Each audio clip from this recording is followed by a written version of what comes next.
मोदी का युद्ध की स्थितियों में यूक्रेन जाना और यूक्रेन के राष्ट्रपति जेलेंस्की जी से गले मिलकर स्वागत करना, यह बात इतनी ज्यादा फैल चुकी है कि इसकी कवरेज ग्लोबल मीडिया में भी देखने को मिल रही है। हालांकि केवल चीन एक ऐसा देश है जिसकी मीडिया ने भारत को उल्टा सीधा कहा है, क्योंकि चीन अपने आप को एशिया का सबसे ताकतवर देश समझता है,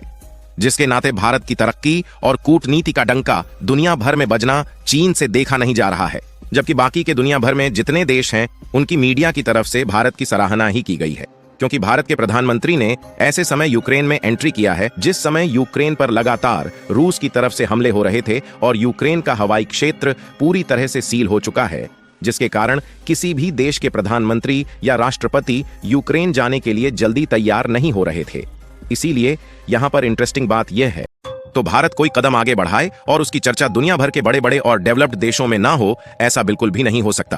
और हाल ही में भारत ने जिस तरीके की कूटनीति रूस और यूक्रेन के साथ इस्तेमाल की है, इससे चीन से लेकर अमेरिका जैसे देश तक हैरान है। दरअसल जिस यूक्रेन देश में आज तक भारत का कोई प्रधानमंत्री नहीं गया था, उस देश में भारत के पीएम मोदी ने पिछले 2.5 सालों से चल रहे युद्ध में पहली बार जाकर इतिहास रच दिया है। और आपको जानकर हैरानी होगी कि यहां पर पीएम मोदी ने न सिर्फ यूक्रेन की यात्रा की, बल्कि उनके साथ लगभग 4 MOU पर सिग्नेचर करके पार्टनरशिप फाइनलाइज किया। यहां तक कि भारत के द्वारा यूक्रेन को एक ऐसी यूनिक चीज भेजी गई है जिससे कई देशों की नजरें हटने का नाम नहीं ले रही हैं। और खास बात यह है कि पिछले महीने भारत के प्रधानमंत्री रूस की यात्रा पर गए थे और पुतिन के साथ मिलकर कई पार्टनरशिप को भी फाइनलाइज करके भारत वापस लौटे थे। इसलिए कुछ लोगों को लग रहा है कि भारत के पीएम मोदी अमेरिका के दबाव में यूक्रेन गए हैं, लेकिन वाकई में देखा जाए तो यहां पर भारत के द्वारा एक ऐसी कूटनीति खेली जा रही है जिसके बारे में शायद ही अमेरिका और रूस जैसे देशों ने सोचा होगा। पूरी डेवलपमेंट क्या है इस वीडियो में समझते हैं,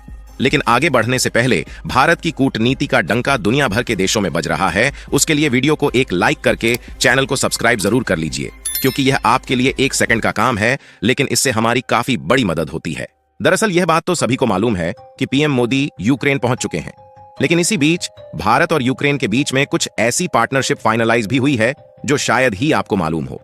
सबसे पहले तो आप इस रिपोर्ट को देखिए, जिसमें साफ साफ बताया जा रहा है कि साल 1992 के बाद से यह भारत के किसी प्रधानमंत्री द्वारा पहली बार यूक्रेन की यात्रा है। और इतना ही नहीं, बल्कि पीएम मोदी जी भारत से पोलैंड जाने के बाद वहां से बख्तरबंद ट्रेन में बैठकर 10 घंटे के सफर के बाद यूक्रेन पहुंचते हैं, जिसके बाद भारत के पीएम मोदी ने यूक्रेन के जेलेंस्की को युद्ध शांत करने की बात कही और भारत ने बता दिया कि हम केवल रूस के साथ नहीं हैं, बल्कि आपके भी साथ हैं। और यूक्रेन को भी भारत ने इतनी इंपॉर्टेंस देने का प्रयास किया जितना कि रूस को दिया जाता है। और यह तो कुछ भी नहीं है, क्योंकि दुनिया भर के देशों की नजरें इंटरनेशनल लेवल पर भारत की पावर देखने पर टिकी हुई है। और यह बात जानकर आपको भी हैरानी हो सकती है कि भारत के पीएम मोदी जब से यूक्रेन पहुंचे हैं, तब से अभी तक यूक्रेन पर रूस के द्वारा एक भी अटैक नहीं हुआ, जबकि इसके पहले हर आधे और 1 घंटे में यूक्रेन का सायरन बजने लगता था। लेकिन जब तक पीएम मोदी वहां पर मौजूद थे, यह अपने आप में ही भारत की ताकत दुनिया भर को दिखाने के लिए काफी है कि रूस के द्वारा एक भी अटैक नहीं किया गया। फिलहाल यहां तक तो ठीक था कि भारत में जो बड़े बड़े युद्धपोत यानी कि वारशिप्स इस्तेमाल की जाती है, इनके इंजन यूक्रेन में ही बनते हैं और हम लोग यूक्रेन से ही इनके इंजन खरीदते हैं। आपको बता दें कि यूक्रेन की एक कंपनी है जोरिया मैशप्रोक्ट, जो कि भारतीय नौसेना को गैस टरबाइन वाली काफी अच्छी क्वालिटी के इंजन की सप्लाई करती है। और इस इंजन का इस्तेमाल इंडियन नेवी अपने वॉरशिप्स में पिछले कई सालों से कर रही है। और अभी तक यूक्रेन के 136 इंजन भारत के युद्धपोत में इस्तेमाल हो चुके हैं। और यूक्रेन की यह कंपनी भारतीय कंपनियों के साथ मिलकर भारत में गैस टरबाइन बनाना चाहती है। इसके लिए यूक्रेनी कंपनी भारतीय कंपनियों से बातचीत भी कर रही है। अगर यह संभव हो पाया तो इसकी मदद से भारत खुद को डिफेंस सेक्टर में और भी ज्यादा मजबूत बना लेगा।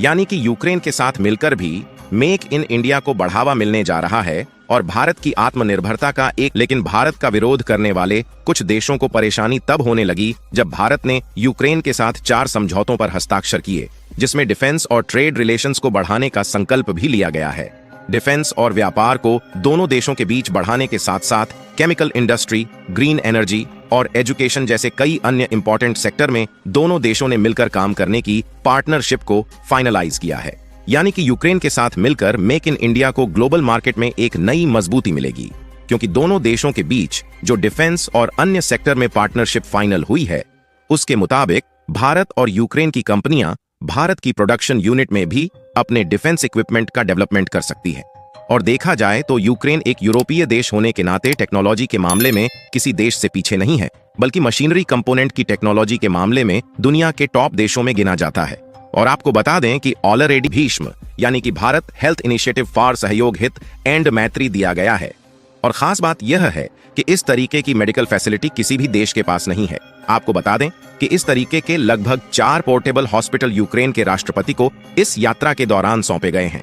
और कुछ देशों को भारत की इस तरीके की खास मेडिकल हॉस्पिटल पहली बार दिखाई दे रही है, इसलिए उन देशों की नजर इससे हटने का नाम नहीं ले रही है, जिसके कारण यूक्रेन के प्रेसिडेंट का सीना खुशी के मारे चौड़ा हो चुका है। यानी कि जिस समय दुनिया के सभी देश 2 पक्षों में बटे हुए हैं, उस समय भारत के पीएम मोदी साहस दिखाते हुए यूक्रेन से युद्ध को शांत करने की बात कहकर वापस इस समय भारत की नई दिल्ली में लैंडिंग कर चुके हैं। फिलहाल आपको क्या लगता है कि भारत को रूस और यूक्रेन का युद्ध शांत कराने नया कदम दुनिया भर के देशों को पीछे छोड़ने के लिए तैयार हो रहा है? इसके अलावा पीएम मोदी की यूक्रेन यात्रा की एक और दिलचस्प बात है जिसकी चर्चा रुकने का नाम नहीं ले रही है, और वह है कि पीएम मोदी का यूक्रेन में जाकर उनके लिए एक ऐसा यूनिक गिफ्ट ले जाना जिसके बारे में शायद ही यूक्रेन ने कभी पहले सोचा होगा। दोस्तों, हम बात कर रहे हैं पोर्टेबल हॉस्पिटल की, जिसे भारत के द्वारा यूक्रेन को गिफ्ट के रूप में पीएम मोदी ने उनके हाथों में सौंप दिया। और इसकी जानकारी खुद नरेंद्र मोदी ने ट्विटर पर एक पोस्ट के माध्यम से दिया है, जिसमें बाकायदा बताया गया है कि पोर्टेबल हॉस्पिटल को यूक्रेन की मेडिकल सर्विस के लिए एक भेंट के रूप में भारत की तरफ से मेक इन इंडिया की बढ़ती पहल को बताने के लिए दिया गया है। आपको बता दें कि यह भारत की कंपनियों द्वारा बनाया गया विशेष प्रकार का पोर्टेबल हॉस्पिटल है, जिसे कहीं भी हेलीकॉप्टर या एरोप्लेन के द्वारा आसमान से गिराया जा सकता है, और यह पैराशूट की तरह खुलकर जमीन पर एक अस्पताल की तरह सेट हो जाता है, और इसमें वह सारी मेडिकल फैसिलिटीज उपलब्ध है जो कि एक हॉस्पिटल में होती है। इसका नाम